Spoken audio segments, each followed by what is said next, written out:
So how you doing, guys? And welcome back to the Midweek Mumble. I hope everybody's okay. This is a brand new live. We're going to have a look and see if this actually works. So, this is the new StreamYard, basically, that's been upgraded. So, what we're currently doing is I'm streaming it. Hello.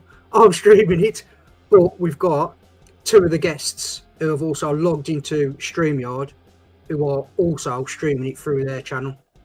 So all that does is allow everybody then to, if they want, to kind of stream it through the channel. So people ain't got to try and search or look or anything like that to try and get onto one particular channel. It's going to be streaming on quite a few.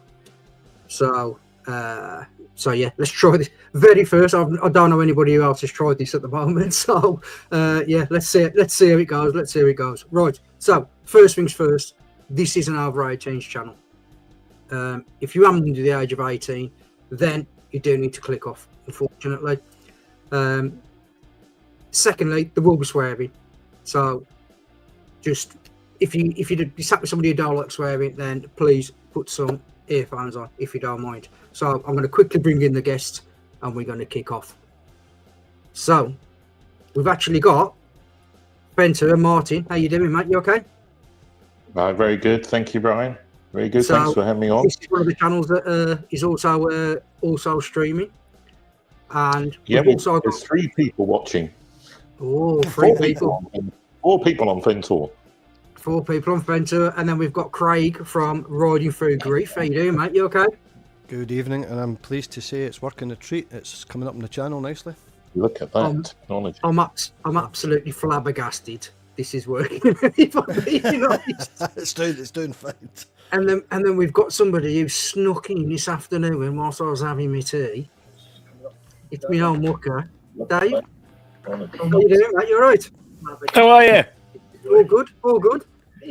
So we've got a few people in the side chat already. We've got Paul Sparrow, John Pell, Davey Gravy. He's from over by you, Davey Gravy. Real Riders podcast, evening from Germany. And we've also got Peaky Paul. So yeah. How is everybody anyway? Everybody all good? Already we've got Paul Sparrow, John Pell. I've got an echo from somebody. Somebody's got YouTube up on. Yep, nice and quiet in here. No, that's better. Yeah, we've also got just had a couple of other people shooting. Ray's Moto Live, Moto Crad. Yeah.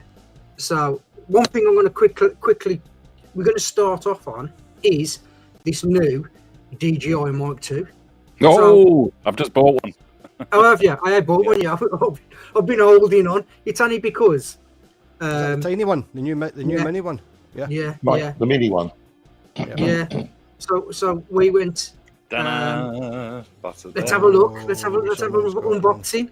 However, the first thing I noticed, lads. Now, a couple of things. You can keep them in the box with the windscreens on. That's massive for me because on the older versions, I've lost all of the windshields. So that's a great plus for me.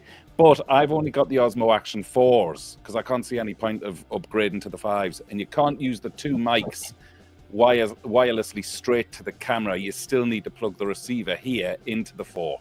So with the 5, of course, you can. You don't need the receiver. And with the DJI Osmo Pocket 3, you can still send that straight to the camera as well without the receiver. But so I haven't even used them. They arrived today. I've literally just unboxed it just to see if it's on. I looked at them and the price is almost half of a pair of these. Yeah. So it's a significant saving. I did watch another YouTuber's video this afternoon, funny enough.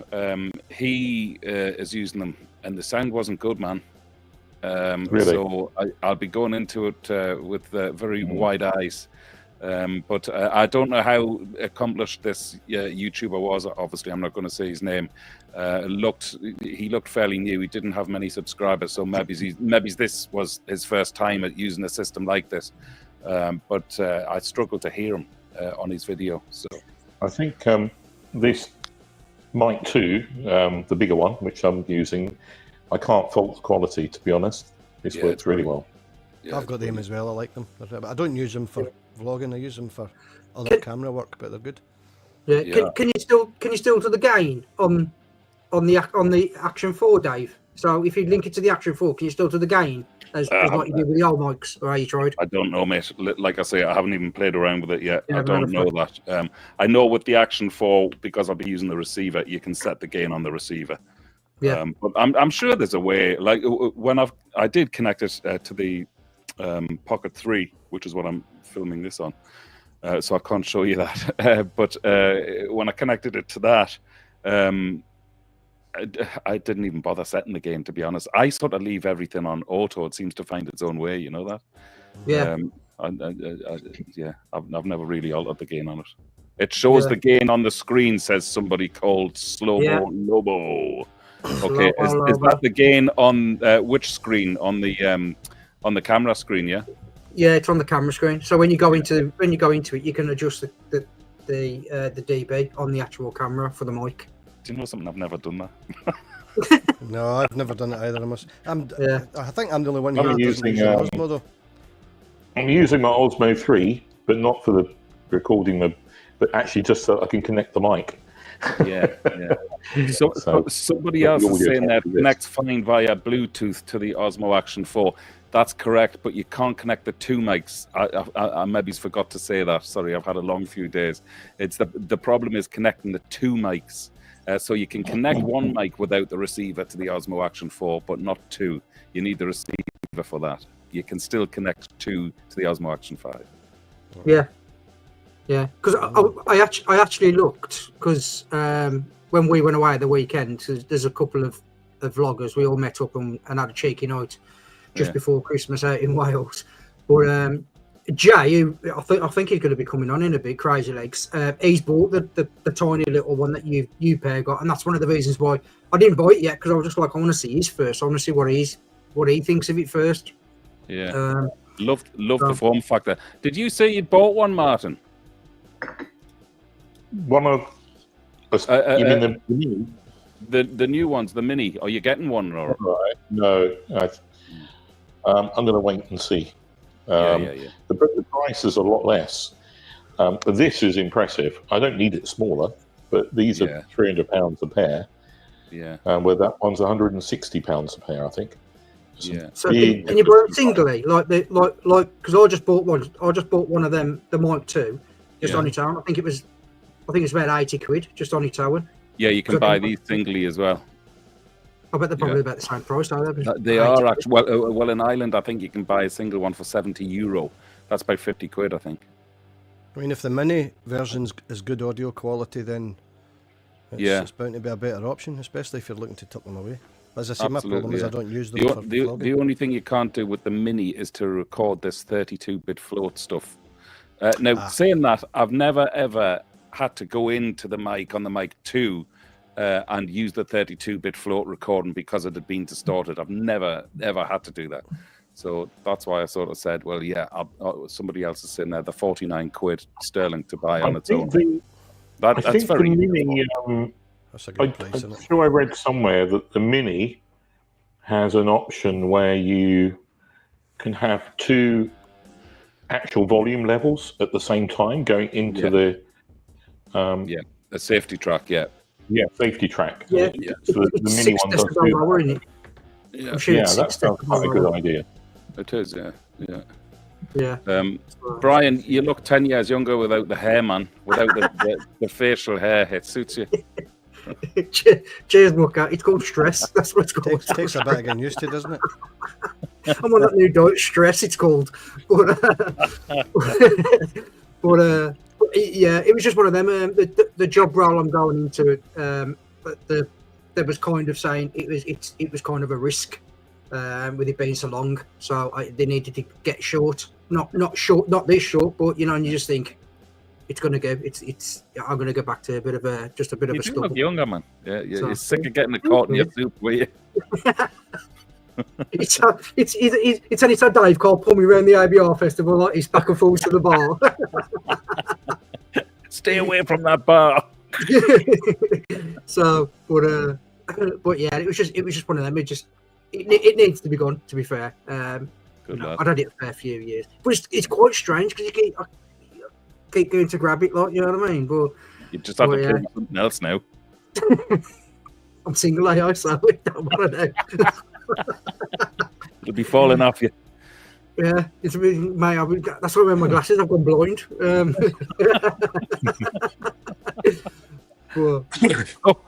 Pico's Paul there saying, "Is Dave giving any others a chance to speak this week?" So I'll shut up now. No. You carry on, mate. You carry on. It's all. The thing is, when you come on, it's all good, informative information. Do you know what I mean? This is one of the reasons why I like getting on, because one, you can have the banter, but two, it's you can talk a little bit more technical about stuff as well, but also have the banter. Do you know what I mean? But can I just say to the other two lads, first of all, especially yourself from Riding Through Grief, I loved what you did with Bruce. I think it brought a tear to everybody's eye who watched that, and fair play to you. It's incredible what you're doing. I thoroughly enjoyed that. And Martin as well from Fentua. I first came across your channel earlier this year when I was looking to see if any other person, rider, vlogger had done the Northumberland 250. And I loved your series of videos of that, and they proved great research, actually, because I then went off and did it with actually a subscriber from my channel. And we got absolutely drowned for 3 days. In fact, so much so my GS packed in because it got so much water in the throttle quadrant, it actually packed in. It got me home. It decided not to work for half an hour just to give me a warning. It then got me home. I thought I was going to have to ship the bike home on a ferry, fly back myself, all of that. It got me home, and the day I got home, it packed in for good. So it was a whole new quadrant. Really? David and I feel guilty because if you recall the video, or the two separate videos, we had no clouds. We had 2 days, and actually David and I popped in to see Paul Sparrow in the stream. Thanks very much, Paul, because he was very welcoming, made us a nice cup of tea, and we sat there for about 2 hours, I think, chewing the cud, talking bikes. So that was him on the video who you went to see. Yeah, that's it. That's Paul. Yeah. Brilliant. It's a small world, isn't it? It is. Yeah. It seems to be. It's somewhere I'd love to go back to. I'd love to go back actually next spring. I have a couple other things planned first, but I'd love to do it on a sunny day or a few. So I think you could ride the whole thing in a day. Obviously, I'd have to get from Ireland in the first place, but I'd love to do that in the sunshine. The views there in the Pennines. Oh God Almighty. Unbelievable. Anyway, here I go again. I'm talking again. I'll shut up. No. It's all right. I'm just good. intrigued. Good information. When you're going to tell about how we met, it's like blind date. It's like Cilla Black. Cilla Black's going to come in a minute. We met on a dating website, didn't we, Brian? And we always said we'd never tell anybody. I worked with her, Cilla Black. Did you? I did back in the day. Yeah. Complete pisshead. Oh, mate, fair play. Takes one to know one. Yeah. Well, it does, because you hang about with me at the IBR festival. Actually, you were going to tell that story. Yeah. So we first met at the IBR festival. So me and Simon come over and did his 10,000 subs ride, didn't he? Oh yeah, in Ireland. Yeah, Simon came over for that. It was very nice of him, actually, Brian. It was lovely of him. Oh, thank you. If I could afford it, I'd come over. But we stood there ordering. Well, he was ordering a pop, I was ordering a beer, and I was like, "Is that Dave from Really Good TV?" And he's like, and we both just sat there like staring at him. And then as Dave looked across, and you're like, trying not to look. Oh. And then we got enough balls to go over and go and speak to him. We come over, and then I like kind of just ushered Simon forward. There you go, mate. You go first. And now look at us. We're like an old married couple, husband and wife. I know. It's classy. It was just really strange, though. Do you know what I mean? How like 2 years ago, we didn't, and it's the same as a couple of us, like with Martin, and I've not met Craig personally yet, but it feels like I've known your ages. But it's strange how all of a sudden you kind of you've got that community within YouTube, really. Do you know what I mean? That's what I love about those bikers. I think it's a brilliant community. It's brilliant. You know, our biking community is amazing. Isn't it unbelievable? Yeah. When I got back into bikes only 4 years ago, I honestly didn't know what to expect, what I was getting back into. I really did think, as my wife still does, think that we're all going to be, long-haired, heavy metal loving, stuck on ponytails. Yeah, exactly. Yeah. Couldn't be further from the truth. Like, it's unbelievable. All I was thinking about then is that scene from Rodney Trotter with his ponytail. Losing the horses, yeah. Oh god, that was good. It's a rat. Yeah. It's a rat. Just classic TV, absolutely brilliant TV. Yeah. But it is quite strange with the biking community because, like, obviously Dave's been editing, but like the video that I put out a couple of weeks ago, you know, there's loads of people, you know. I've had like 300 comments on that video, just asking if I'm all right and this, that, and the other. And all it was me just sat riding my bike, just opening up, really, just saying, you know, I've moved away from the family house. I've moved away now, and I'm kind of in Shrewsbury, all on my own, with not knowing anybody. And there's that many comments going, "Me too. I've come here. I'm coming to this. Let's have a meet up." Emailing me, dropping me phone numbers, and all this. Like, it's absolutely brilliant. Like, it is absolutely brilliant. Support's amazing. Yeah, it is, and it's nice to have, you know, even if it's not face to face, it's still nice to have that acknowledgement. Just reading, do you know what I mean? It might sound daft, but it is nice for somebody to go, "I've been through the same." The amount of comments I've had that are like, "I've never told anybody this, but I felt like that when I was hospital." Do you know what I mean? You're like, you know, you're opening up on just a comment on a random video that I've put out, you know, and it's quite strange to look at, really. I mean, I could literally ride every day of the week with other guys. You know, I've got a lot of local friends who are available weekdays because they're retired and lucky guys. So they're always available weekdays. In the summer, we have evening rides. Then I have the IAM group I'm a member of. They do Sunday rides. Then the Harley Owners group, we're doing Saturday rides most weekends. So there's always some riding to do with other people. And then, of course, Bruce and the clan meets, they're fantastic.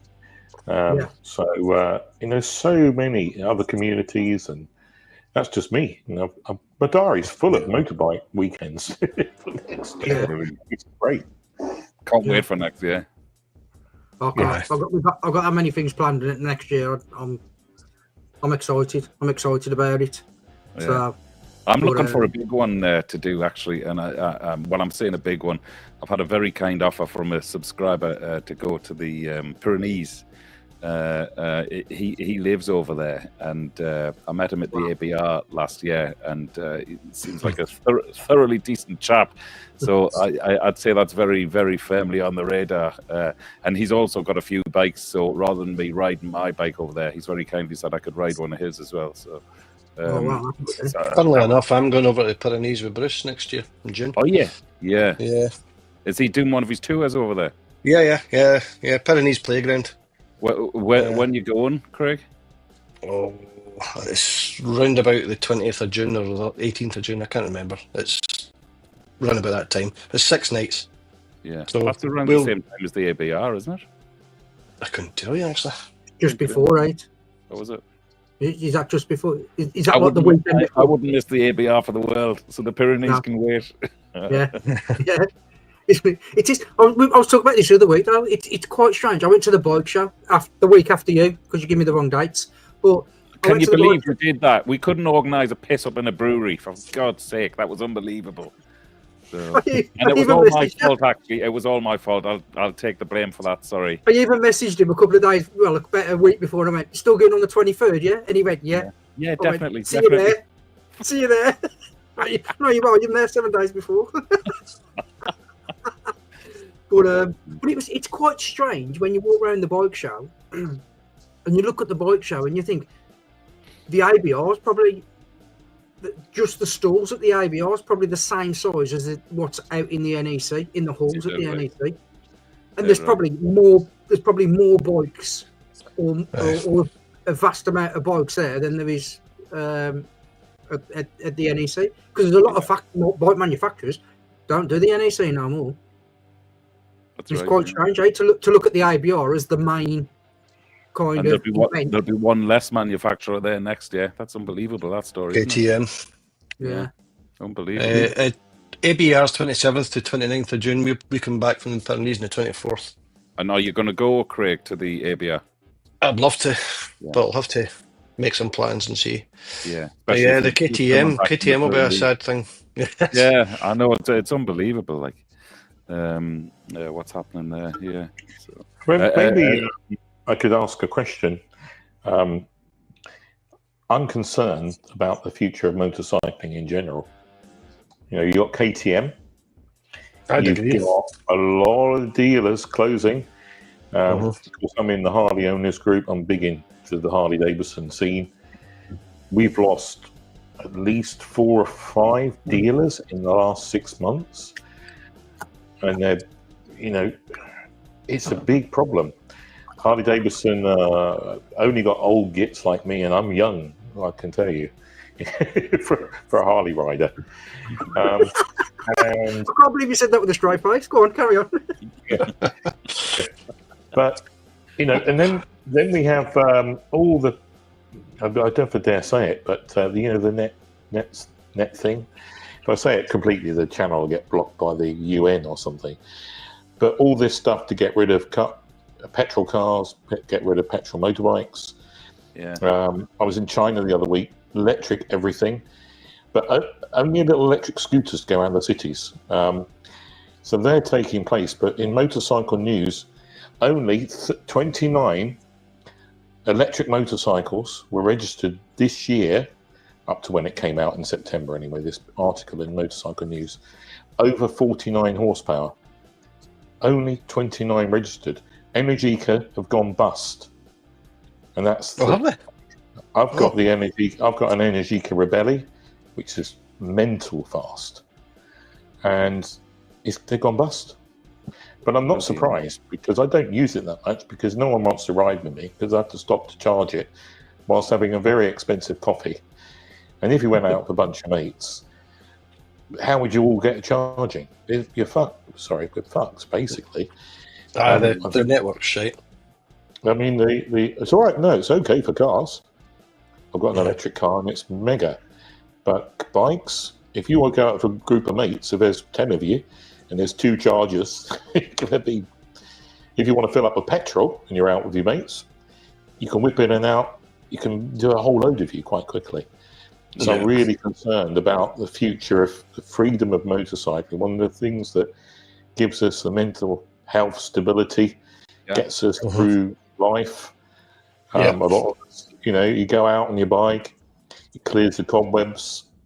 I know my friend David, I may or may not be watching, but when we did that tour, Dave, in Northumberland, his wife had only died a few weeks before, and that helped to get him through it. Yeah. So he was going through a lot of, tough time. But motorcycling, he said, doing that stuff, those trips with you, Martin, and going out with other guys, that got him through. Yeah, but it's not helped at all by the fact that we have governments in Ireland and in the UK who don't recognise any of the benefits you've just outlined there. They seem to want motorbikes off the road. Not to mention how much it helps congestion. I mean, this little postage stamp we have here in Ireland called Dublin,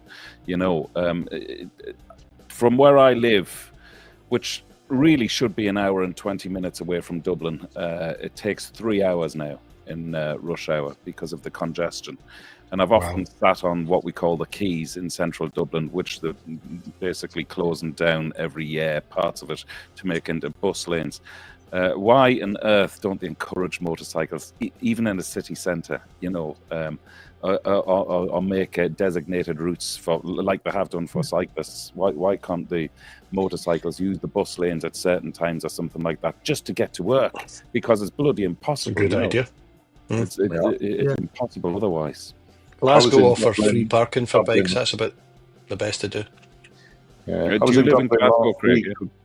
I'm Paisley. I'm about 9 miles west of Glasgow, but I work in Glasgow and often go into the city centre. There's free bike parking all over the city, dedicated spaces. God, that's good. Yeah, which is pretty good. So they actively encourage motorcycles by offering them free parking. Wow, that's very good. Yeah. I think the various governments, not just the UK government, the Irish government, I'm sure, is the same. They hate us on riding motorbikes for fun. They'd probably be okay for us to commute on a crappy moped thing in town.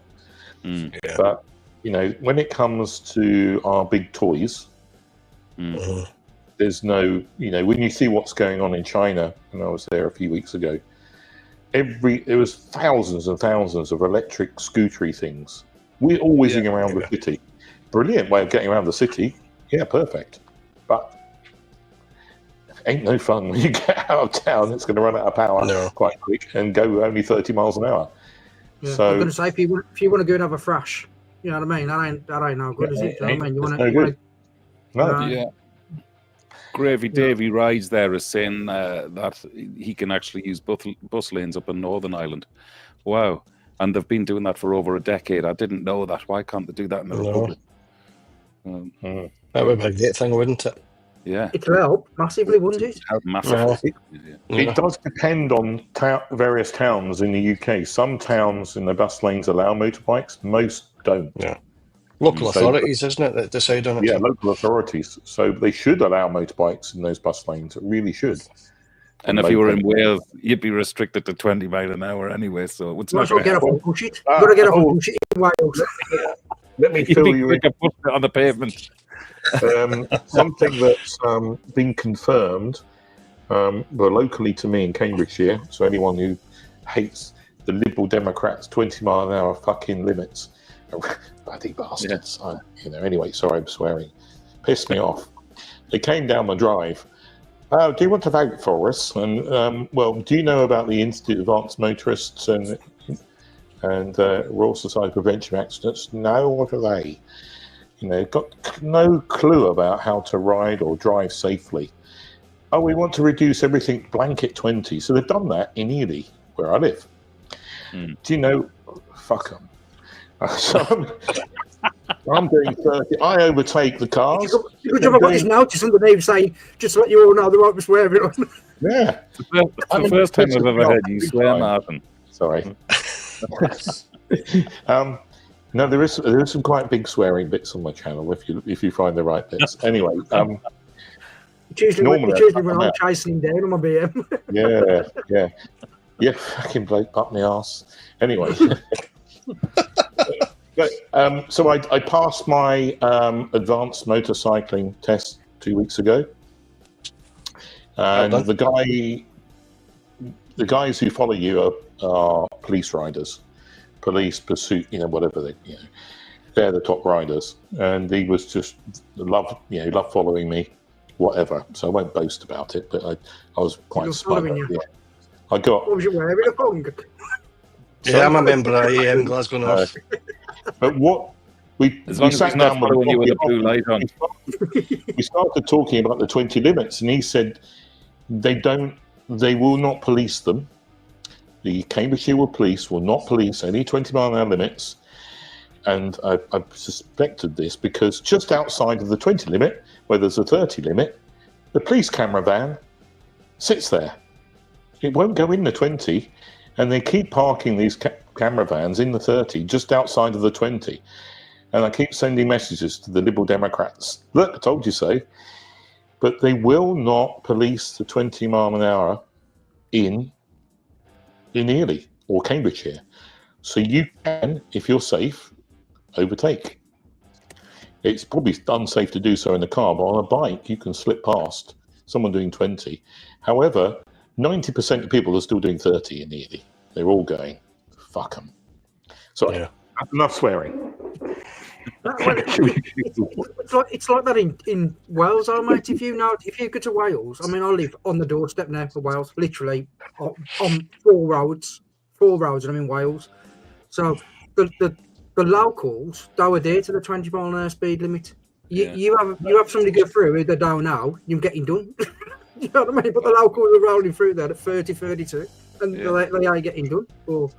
But going back to what Martin was saying, your original statement, if you like, that motorcycling, it's worryingly getting looked at. It seems as though we're getting hit from all sides, doesn't it? Yes. And on top of that, because of the insurance cost in Ireland as well, I don't know any young motorcyclists coming into it now, because the insurance is just crippling, you know. So it is very worrying. My son passed his bike test 2 years ago when he was 20.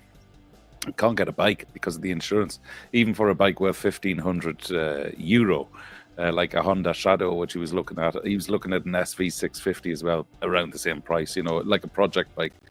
The insurance is $6,000. What? $6,000. $6,000. $6,000. Yeah. So you just can't get into it, you know. I'm £128 for the comp for my bike. That's brilliant. Wow. 128 quid. How old are you? Fucking 94. How old are you? 128 quid. 52. £128 for the comp. That's brilliant. That's cheap. That's cheap. I think so. My insurance has just doubled, literally.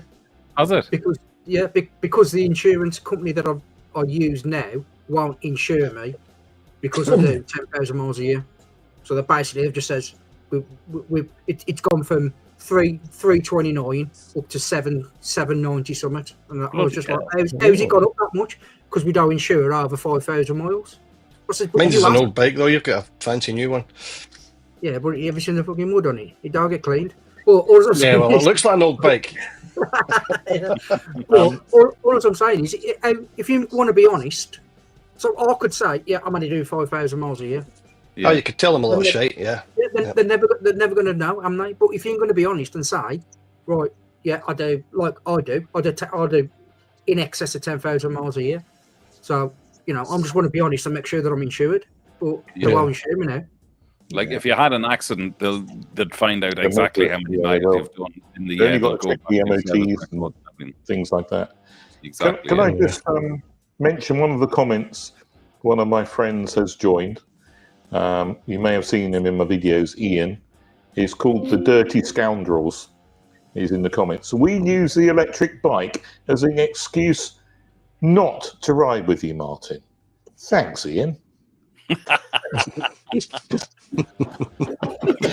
felt another F word coming on there, Martin. I thought another F word was going to be dropped out. I thought I swore, but Jesus Christ. Ian's going to not forgive me, but he can't get his leg over. He really can't.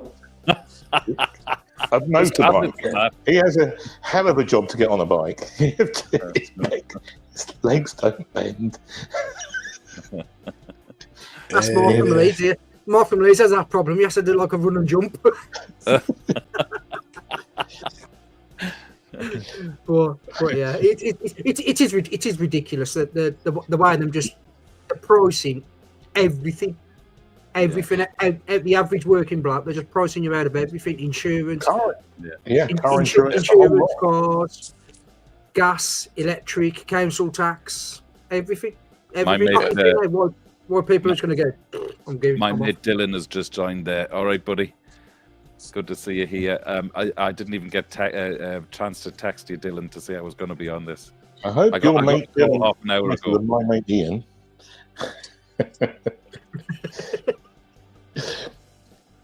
So, which company for 128? That'll be Swinton. I think it's Swinton I'm with. Swinton. Yeah. I thought you were going to say something like fucking Woolworths or something like that. No. Back in the 80s. Well, yeah.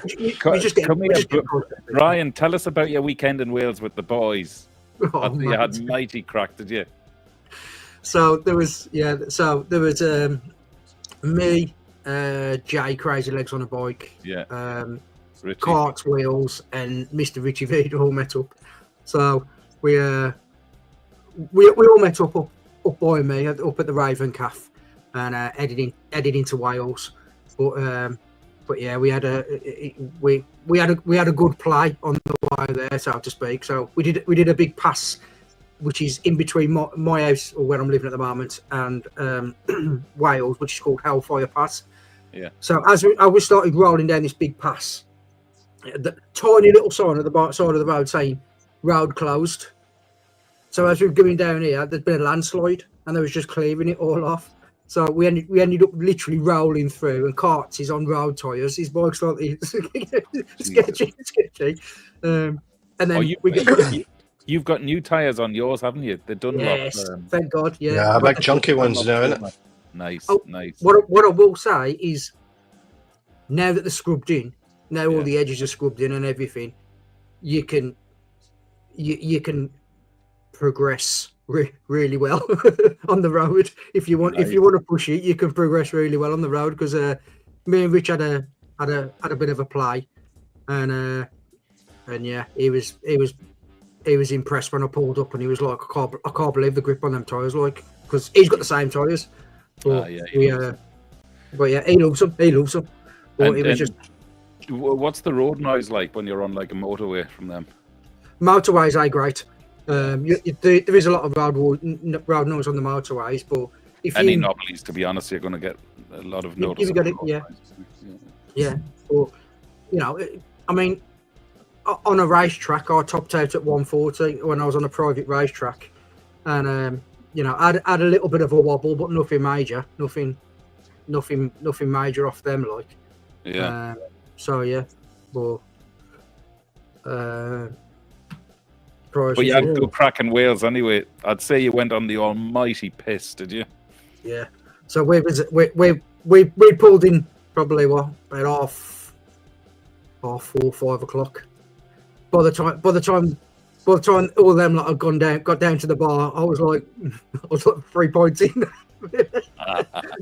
Come down.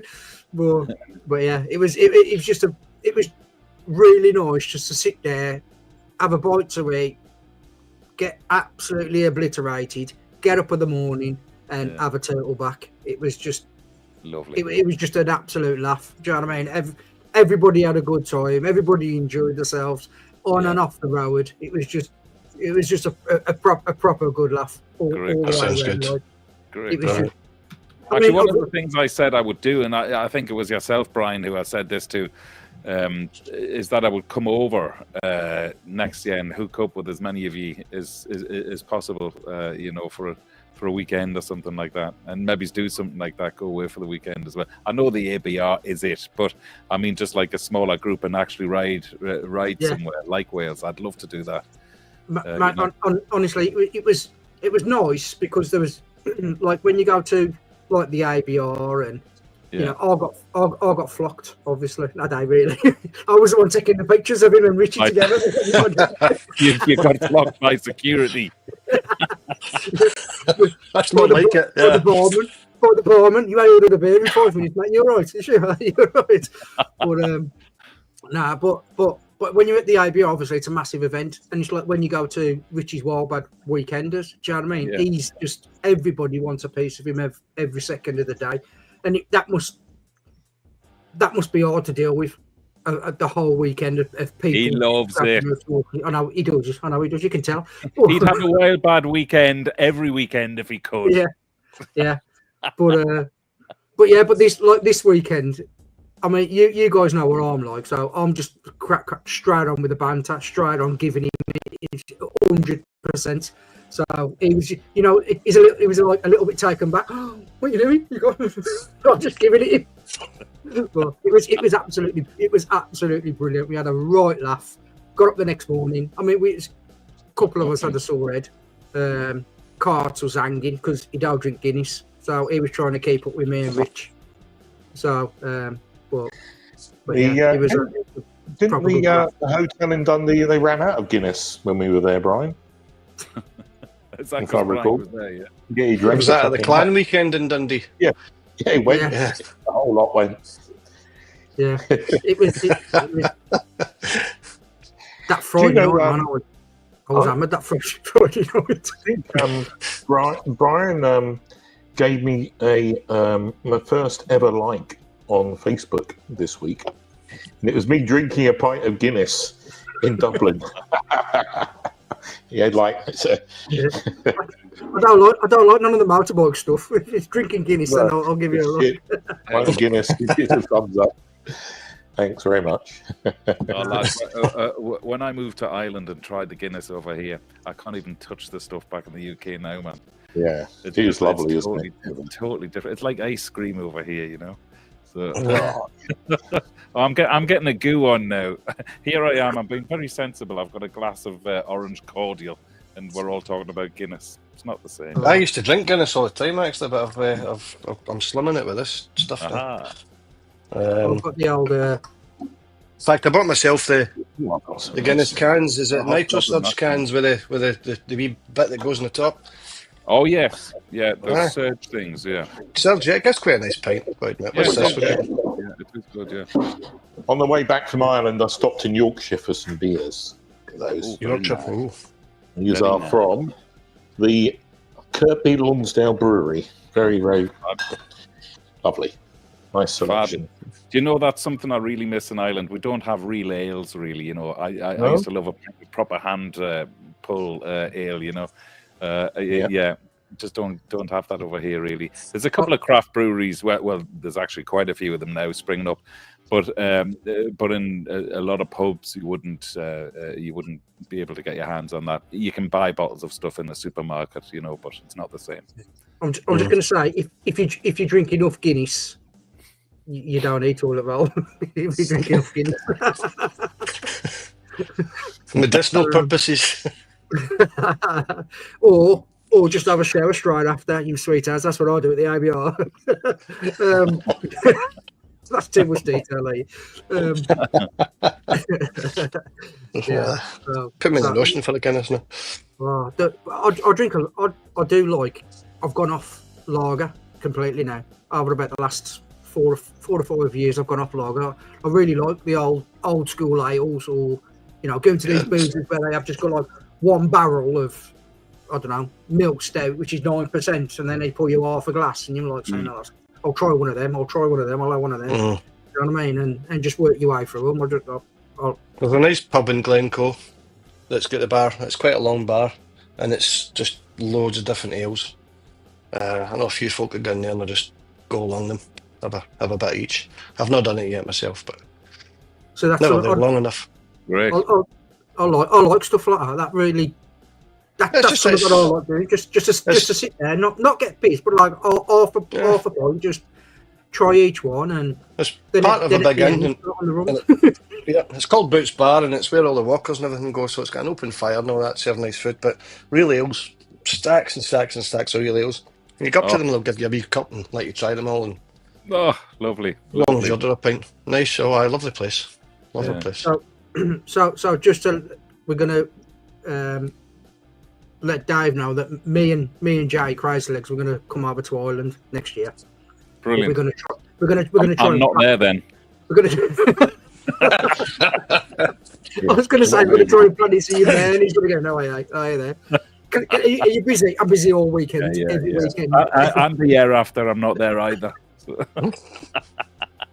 No, let me know. That would be brilliant. Yeah, because it was great seeing Simon when he came over last year. It was just a brilliant weekend. It's a shame I couldn't have spent more time with everybody, but hey ho. Now I know how Richie Vita feels when he's organising and planning something. No, if you want to do that, honest lads, I'll take you over the west. It's just incredible. Well, the reason why I said it because I dropped this to Richie the weekend, so just in conversation. So he loves Ireland. Yeah, man. So he was like, "When going over?" And his ears picked up. Then he was like, "When you going? What you doing? When you going? How you going there?" And I'm going, "Listen, it's got nothing to do with you." I says, "It's me and Jay. Me and Jay going to meet our mate Dave. It's got nothing to do with you. You pipe yourself down, keep yourself out of it." Well, anyway, Simon will come over as well. I'm sure he will. Yeah.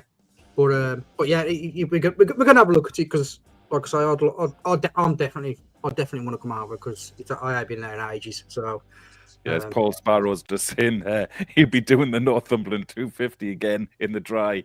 That'd be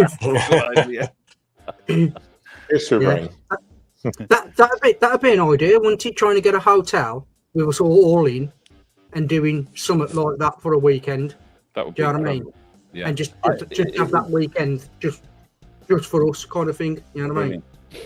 Like, even if it was a Thursday until a Sunday, you know, we can cover a lot of ground and drink a lot of Guinness in that amount of time, you know. I was going to say, how long's what's the Northumberland? Northumberland, what, 250? Northumberland, 250, we've got 3 days to get through it. 250. I'm sure we could manage that. I want to take a bit of time and do is at the Atlantic coast. That's a long route. The Wild Atlantic Way, is it, or something? Yeah, is that it? Something like that, yeah. Wild Atlantic Way. That's but need a bit of time to get all that in, I think. I always say to do that properly and to sightsee and soak it all up, you need 3 weeks. That's 3 weeks. Wow. You can do it in a week, no problem, but I can't see the point. Because you want to actually experience it, don't you? So if you give it 3 weeks, I mean, I was planning to do it for the channel this year, funny enough, before Route 66 came around, and I just when I planned it, I just thought there's no way I could take 3 weeks out.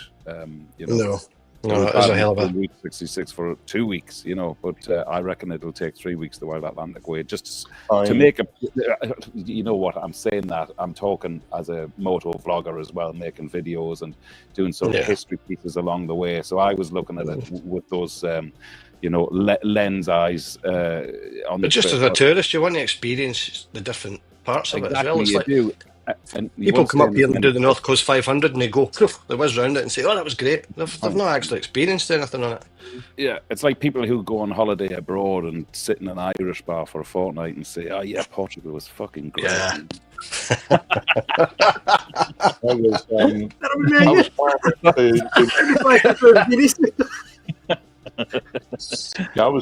come over in September this year with my friend David, and we were going to come, I think, 3rd week of September. We weren't sure what we probably thought we'd do a third or a quarter or a half or something. We'll just see where we ended up, and then do some more another year. You know, just go back another year and do a bit more. So you don't have to do it in one hit. You can do a piece. That's just, right. Not even plan it.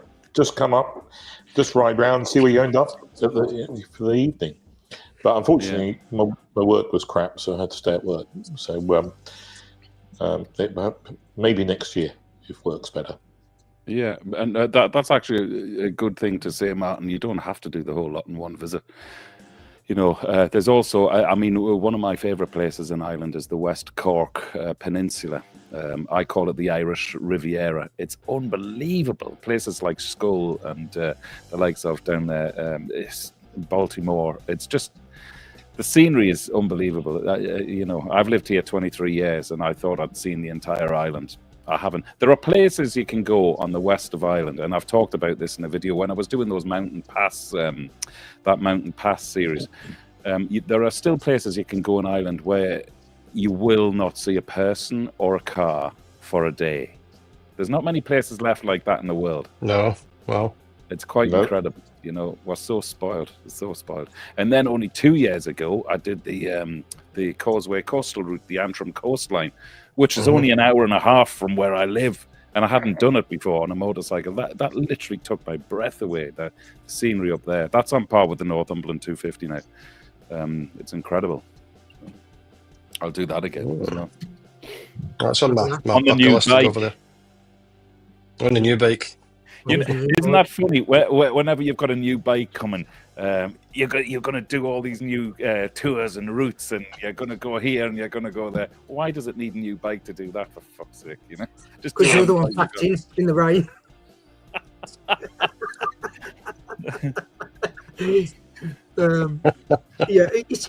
To be fair though, that was like me when I had my BM. When I first got my BM, I was like, I want to get as many miles under my belt as possible, and I just.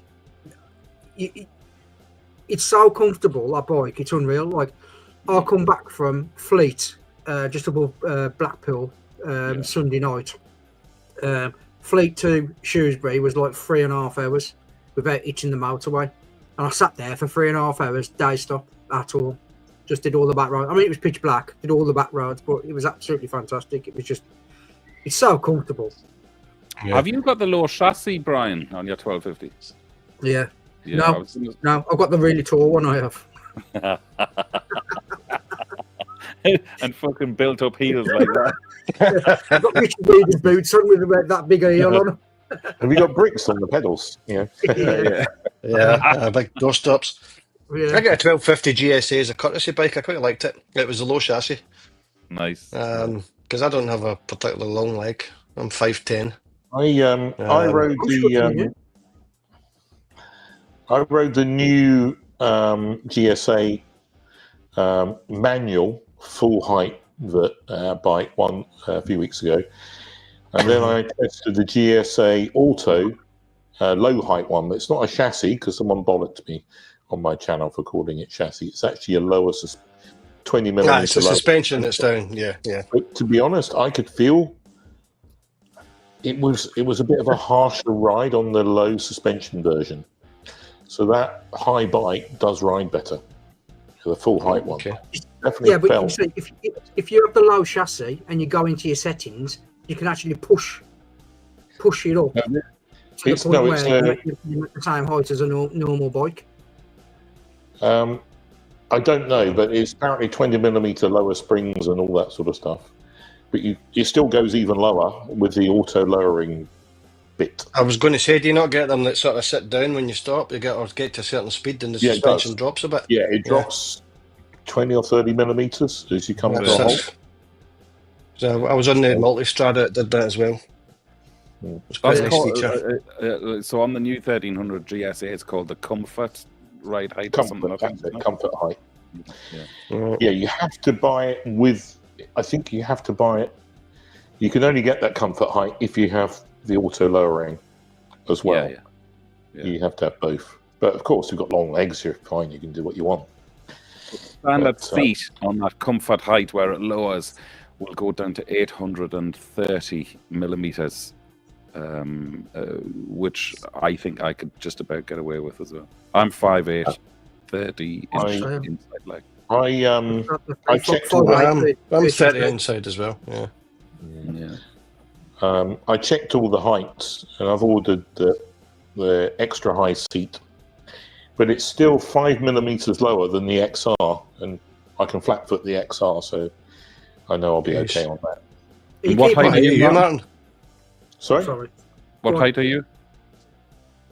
6'1". All right. My big mate 34. Gordon that comes out riding with me he's 6'5". Can't get a bike tall enough for the guy. Yeah. At 1250 GSA. He's looking at the. What's he got there now? He's got a KTM 1290 Adventure. Lovely. Yeah.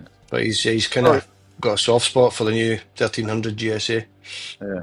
The last time I was on, I think Mark from Leeds was saying he just bought a KTM, and I'd forgotten to ask him what model he got. Does anybody know? Is it the 690? Oh, lovely. 650, 690. I'm really in the market for a sort of, a dirt bikes type of thing. I had the CRF 300. Biggest mistake I made selling that. I really miss it because it was a cracking little bike, especially for around here where I live in rural Ireland. And at this time of year as well, I could be out every bloody day on that. There's no way I'm taking any other bike out. The roads are in shit, But I really fancy that Vogue 300. That's wrong, Giddy. Yeah, they're as cheap as chips. 3,700 on the road. I really think it's worth a punt. You just can't get them in Ireland. That's the only thing. There's a place up north in Northern Ireland who sell them, but by the time you pay tax and VRT and everything, importing it into the Republic, it works out pretty much the same price as a bloody Honda CRF 300. But I'd love something like that right now. But then I did see KTM have this cracking looking bike that who knows what's going to happen now. They're going to be bringing out a 390 Adventure R next year. Well, that was the plan. And that's a superb looking bike. And I'd say there'll be some great deals on that, with what's going on and everything, I might wait for that. So I'd love something like that just to throw around the roads here, Yeah, I think that's after Christmas once I'm settled. I think that's the bike I'm going for is the Vogue 300. Yeah, rally. Great looking bike, tall. Yeah. I'm 6 foot, mate. That's fine. I'm all right. It's got a 920 mil seat height. 920 centimeter. Is 920 mil seat height. Nearly a meter. My legs would be dangling with that. I know. I'd have to take a run at it. Yeah, I can. Yeah. I'd need to jump off it at the lights. I think if you compare, I don't know what the suspension is like on it, but the CRF 300L suspension's a little bit standard, a little bit soft and spongy. And when I got mine, my friend David came along and I sat on it and it sunk to the ground. He was just pissing himself laughing because it just sunk under my fat gut. Yeah, so I ended up spending 650 quid with K-Tech suspension. And with that on there, it transformed the bike. Absolutely transformed it. Did you not think about saving 600 quid and losing a bit of timber? Yeah. No, because Honda have addressed this though, Martin. I was speaking to a Honda rep at the NEC, the bike show, and the bikes from next year, the CRF 300s from next year, are going to have an upgraded suspension. Wow, yeah. Apparently, they build them for a 60-kilogram Japanese gentleman. Well, of course, I'm a 100-kilogram fat bastard from England, so it's not so good. That's the weight of my left leg. Yeah. So, but but I think that's for me. That's it. That Vogue. I think the price is in for a new bike. Yeah, it's a good price range, and you've got all the bits on there that you've got to add. If you buy a CRF, you've got to add like your gear indicator. You've got to add, you maybe I don't know, but you've got to add stuff to it. Where that Vogue for 3,700, it's a road bike. You've got you got revs, everything. You just got a clock. You just got a digital clock that says what you've ridden. On the most recent iteration of the Vogue or Vogue, however you say it, they've got a fuel gauge as well now. So which was always left off. They've got a fuel gauge on them now as well. Oh yeah. They had been left off on the earlier versions. Yeah. Yeah, so and that's what I mean. You ain't guessing your fuel then. Do you know what I mean? Unless you know what you've got. Wouldn't like that. Rev range, gear indicator, everything you need. Yeah. Well, with the CRF, when I bought mine, it had no bash plate, so you had to get a bash plate. Yeah, that's right. There was no handguards, no bark buster, whatever they're called, sort of thing. Yeah, big list of extras. The suspension, I think even if the suspension has got a stronger spring, it's crap anyway. It's made of shit. Yeah. So when you buy the K-Tech stuff, it's got full adjustment, and it's what the lads use in motocross and what have you. You can go over bumps, and the roads here are the worst in Britain around Ely, across the fens, potholes and all sorts. And you can go over at any speed, and he just soaks them up with that K-Tech. Absolutely brilliant suspension.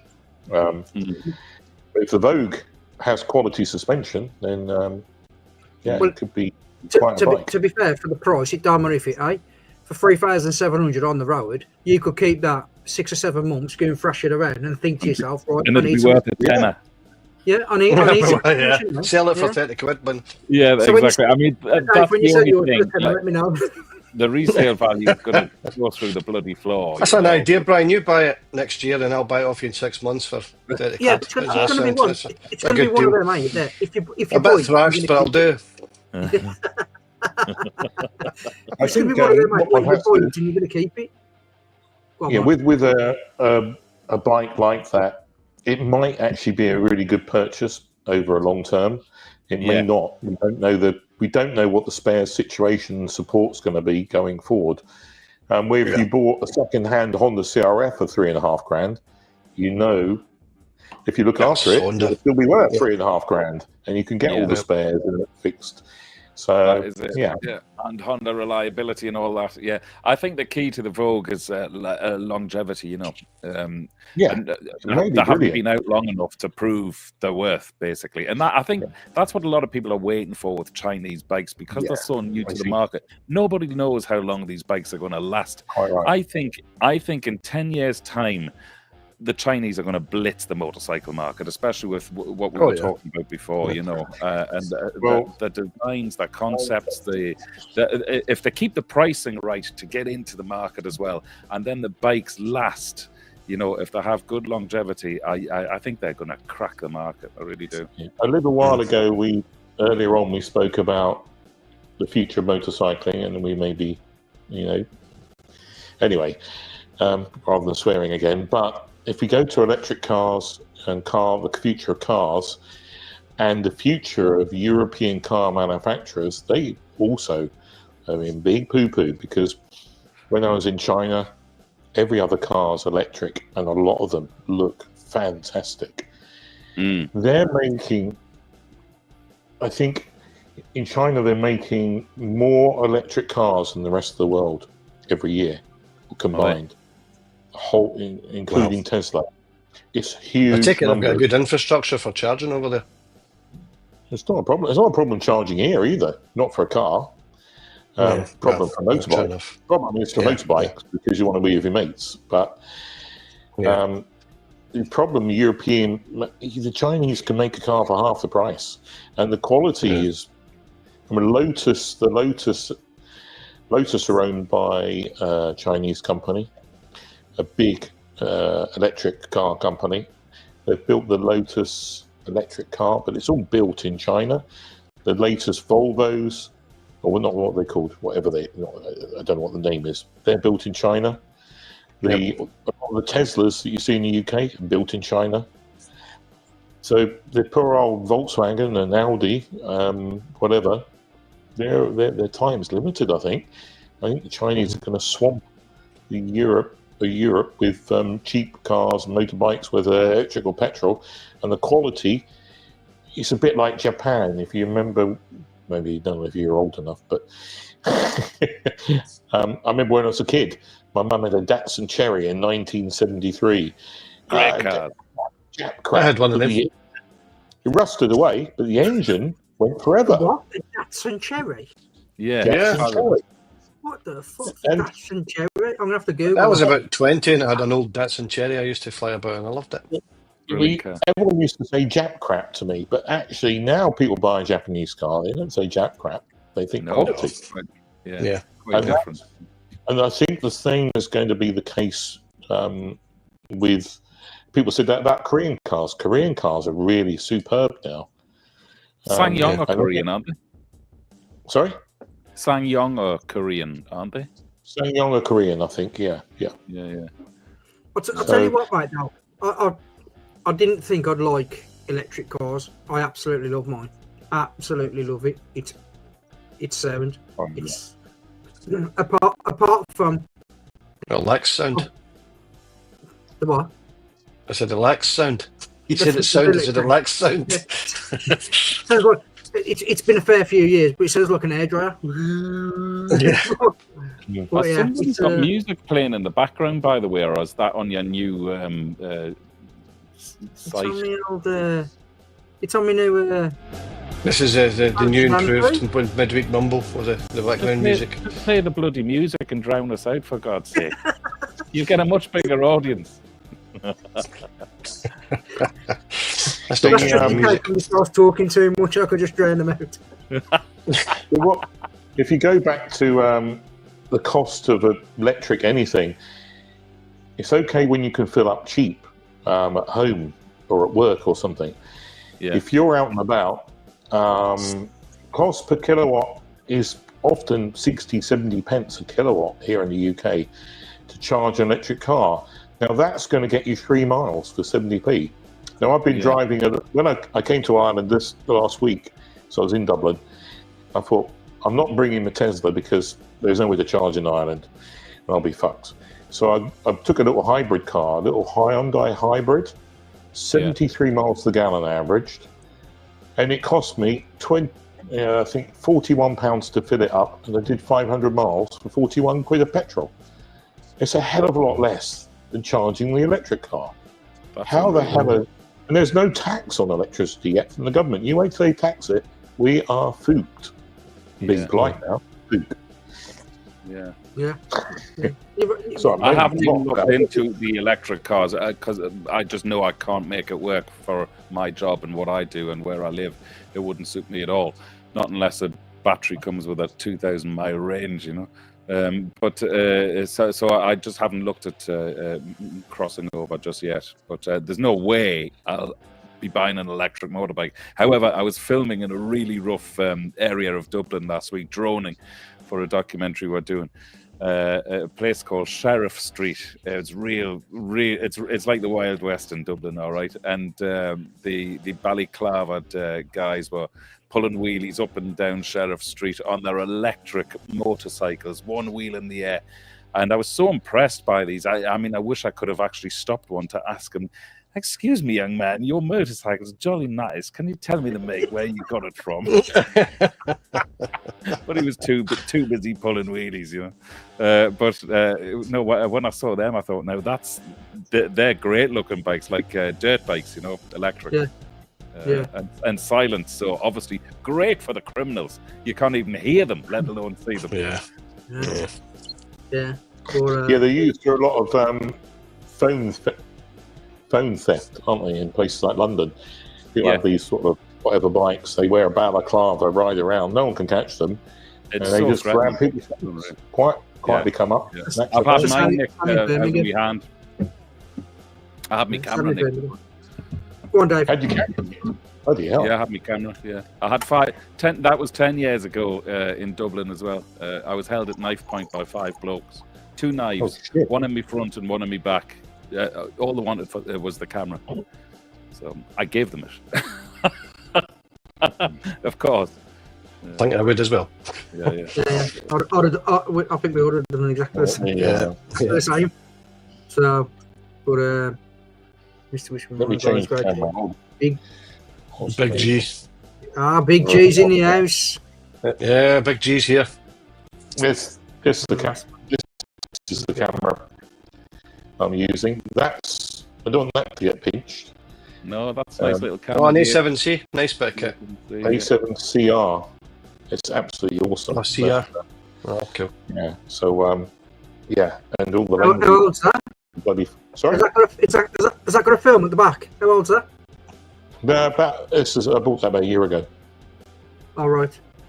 Has that got a cropped sensor? Or is it full frame? 60 megapixel. 60 megapixel full frame. It's a fantastic camera. And that's what you're using there now for streaming, is it? Yeah, the A7CR. Very good. I've got a few other Sonys lying around. Let's have a look. There's another one here. Here we go. So there's this. There's another one here. What's this one? A7. What's that sticker on the top? No. What's that sticker on the top? Pornhub. What's that? Sticker on the top there.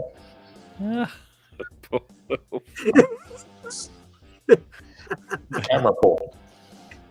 Grinder. Is that what it says? Grinder. I know Dave's in the cameras, you see, so. Nice no, is that a 70 to 200? 70 to 200, 2.8. It's fantastic. The new one. The new one, the Mark II. It's the Mark II, yeah. Beautiful. It's so lightweight as well. Yeah, it doesn't weigh a lot. Listen, if we're comparing camera sizes, that's not Jesus a camera. Christ. Get the camera. I might have to join in this. Oh, for God's sake. Oh, Jesus. Look at the size of that bugger. There's always one like that. There's always one. It's usually the same one as well, ain't it? There's always one. I don't use them for video, and mine are for still photography. So, but that's why I did weddings and things like that. But mine, Mr. Whiskey Mate, Big G again. Hello, Dave. Hello, mate. Oh, Mark from Leeds has just hopped on as well. Excellent. Yeah, Dave will be filling these socks. I'll never live that down. That's Big G I was telling you about. He's the one with the KTM. Oh, yes. It's only worth a tenner now. big long legs. A tenner and a bag of wine gums. It's done. Done deal. No, that's what your Vogue 300 will be worth in a year's time. Yeah. Right then, lads, we've done an hour and 10 minutes. That has kicked off Time now. flies, doesn't it? When we're talking camera porn. That is May I apologise for the swearing? Yeah, I got to apologise on my channel, mate. Mind you, it's on your channel, so you have got to apologise because it's on your channel. Sorry, people. Yeah, put it on your own channel. Yes. Somebody's just asking about the ice cream wars. I'll answer him if you don't mind, lads. I actually had to. I made a series. Was it last year? Riding out to different places within the county where I live, comparing ice creams. I thought it was great crack. And the word got around really quick. The local newspaper did an article about it and everything. It was hilarious. And I was getting all these offers of free ice cream to go to their shops and try the ice cream. But every time I did it, I was losing about 50-odd subscribers off the channel from the proper sort of petrol heads. You know, they weren't into seeing me licking a fucking 99.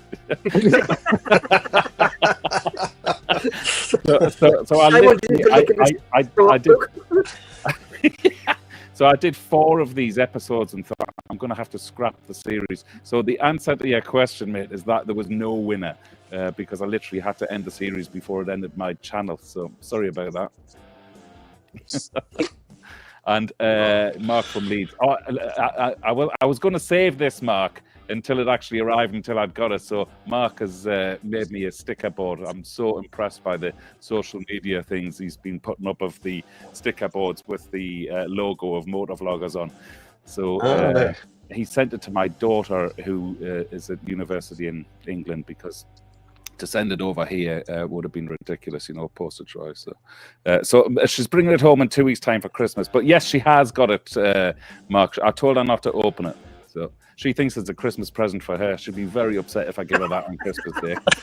I thought you were Christmas present for myself. So, well, lovely to see you, boys. Great to see you. Yeah, it's been a pleasure. And if we don't see each other beforehand online, have a wonderful Christmas, everybody. Can you believe it's that time of year already? Oh, it's... This year is absolutely flown by. Yeah, the quickest year I've ever known, actually. Yeah. Can I just say one last thing? And sorry, it's a bit of a plug, but I know there's a lot of interest in this. My Route 66 series returns this Saturday for all those who are interested. 8 o'clock Saturday morning on YouTube. And I've got 3 weeks worth because I got a complaint. I got quite a few complaints last week because I sort of put in a normal motovlog and nothing to do with Route 66. So. To be honest, I was a bit annoyed because I was waiting for the next installment. You wouldn't believe how many messages I got about this. You know, is the series ended? I'm gonna have to text Dave in a minute and go, mate, sort of shit out. So swear for Sunday, really. Well, I've got 3 weekends worth of Route 66, which brings us right up to Christmas now. So yeah. But if you have watched it, it is. If you've not watched it, start from the beginning and watch it all the way through. Because because it's a story from the beginning. You could only really watch it from the beginning. Yeah, I'm glad I looked that up. That's something I want to do as well. It's like I say, it is really good. It's interesting as well. It's just like a vlog kind of channel. It's almost like a little series completely. Bit of history going in there as well. I'm going to blow smoke his arse, but I am a little bit because it's well edited, it's well put together, the music's good, the audio's good, the visuals are good, and he's my mucker and he's done really well. So he needs to have a Can I sign you up as my agent, Brian? He's doing a good sell. He's doing a great sell there. Yeah. I haven't getting paid for this neither yet. It's going to buy you a Vosge bike. Are you going to be putting a GSA video up at some point, Dave? What GSA video? Are you going to make one? Yeah, right. Of course I am. Yeah, of course I am. Yeah. I have to test ride one first. Yeah. I need to borrow one for a test ride. That's exactly. Yeah. So I was due to test ride one 2 weeks ago, and I had to cancel it because of the weather. But I will get. Hopefully, I'll get on one before Christmas. But cool. But I have to say, and I know this is going to split the nation, but I actually really, really like the look of them. I'm going to agree with that. Bruce said he liked the GSA as well. Yeah, I think it looks a lot better in person. Oh, absolutely! In real life, it's the road presence it has. I just think I'm okay. I'll be 100% transparent here. I actually think it's fabulous looking. What a turnaround that is! I've seen one in real life. That's a controversial statement. It really is. From that video you put out about 3 months ago when you was on holiday with the backdrop of the mountains, in your shorts, your flip flops, and your thong, I was like, "Yeah, I gonna like this." The intro was in putting suntan cream on. He was like this. I thought this was like all of you, like putting suntan cream on. I stuck. I did put a couple of test ride videos on the GSA, and people either love it or hate it. It really is Marmite. I like it. I really like it. It has mega road presence. It's brutal. It's different. It looks so much different to what's gone before. But you start getting used to how it looks, and I like it. But a lot of people they hate it, which is fair enough. Yeah. I really enjoy watching Tim Rodey. I don't know if you know him. He's a very, very funny guy, and he had one out for a few days, and he went and parked up next to some other bikers, and some of the lines he comes out with, right, I'm going to park up next to these bikers and watch everybody else get sick when they look at my bike. let's see if I can, that's what it was. Let's see if I can go make some other bikers vomit when they see me bike. Like I said, I seen it at the bike show, and I really liked it, and I like all the daft stuff on it, where they put all the clips for everything to clip in straight on. So you got to take your camp back off, you can just pull it back. You got to try one, Brian. It just goes. You won't. You'll love it because it's just so powerful. That's why I try one. The front end sticks to the road like a leech. You can go into corners harder than I ever could on. I'm going to ask for one when mine goes in to get its hub bearing done. See if I can get a loaner one. Yeah. Give it a bash. All I need to do is swap the tyres on mine, and I can ride mine like a sports bike. That'll be sweet. You're a loony anyway, Brian. You're completely nuts. So it doesn't matter.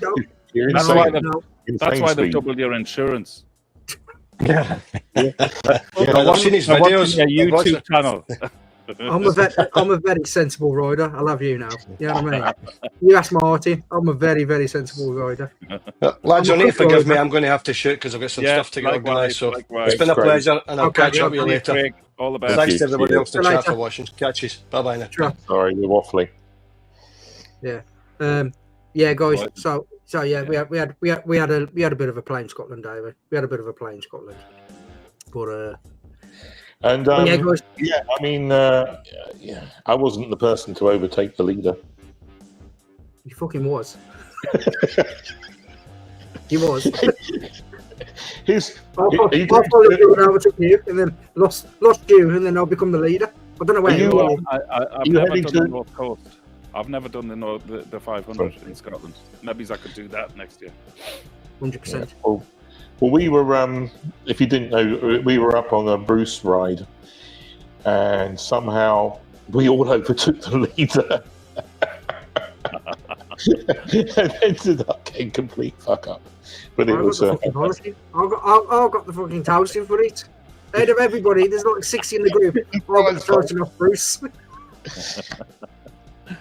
Brilliant. Oh dear. Well then, lads, it's been absolutely fantastic. Martin, thank you very much. Craig, who's literally just left, I want to thank him as well because that's absolutely brilliant. Dave, thanks for jumping in last minute. That's been welcome, it's lovely to be asked as always. Thank you very much, mate. It's just nice that, like I say, we ended up just having a chat whilst I was on the toilet having a number two, texting you, and you said I'll jump on the live. So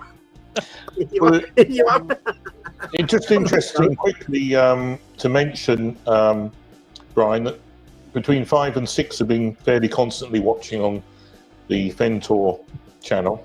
So that's a few more extra who've joined in and can see that. So with I've been averaging about 20, 26, 27. So with the 5 on top of yours, and with the few that I've been on top of on Craig's, I reckon I've had about 35. That's good. What? this. I must get the hang of this technology, lads, for the next one. Mate, you're sweet. You're all right. You don't need it. You just, like I say, mate, all of this was just purely and simply this week was really a test just to see what if the lads can get into the free version of StreamYard, and then it seems to have worked all right. There's no hitches there, was there? No, and then all I've got to do then is when I post it, they've already logged in, so it comes on their channel as well. So that would be brilliant, actually, for all of your guests in the future to promote it on their own channel to their own audience. That would obviously bring you a much bigger and wider audience. Yeah, like I say, and then it just saves people searching, if that makes sense. Yeah. Do you know what I mean? It saves all. Actually, there's a couple of people on the last time I was on, whenever that was, a couple of people who had told that I was on, and they went searching and found your other channel, not this one. Yeah. So, but at least with this one, because it'll be linked to your channel, so when we go live, it'll highlight on your channel. Great idea. I'll get that sorted. Yeah. So all right, lads, have a great week. That helps everybody out. So, right then, gents, brilliant. Thank you. And whilst I'm here, I'm going to shoot through. I'm going to shoot through the side chat quickly whilst we sat here. Okay, gents. So we've had Paul Sparrow, John Powell, Gravy Davey, Real Riders, Ray's Moto Life, Pecos Paul, Crad Moto, Riding Through Grief, Zog D, Slow Rider, Slow Bow Lobo, Howie 702. If you see any lads, give me a shout out. Biking Critter, Paul Sparrow, Old Han Rua. That's Old Han Rua, the Dirty Scoundrels. Who's the other one?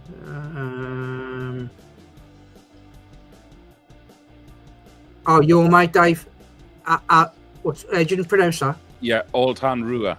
That's my mate Dylan from Ireland. Superb. So we got Llama Farmer, Moto Tour Ireland as well. Kime and Go. Jimmy Rotten Collie. That's a great name, that is, eh? That's a fantastic name, that is. Yeah, it's great, yeah.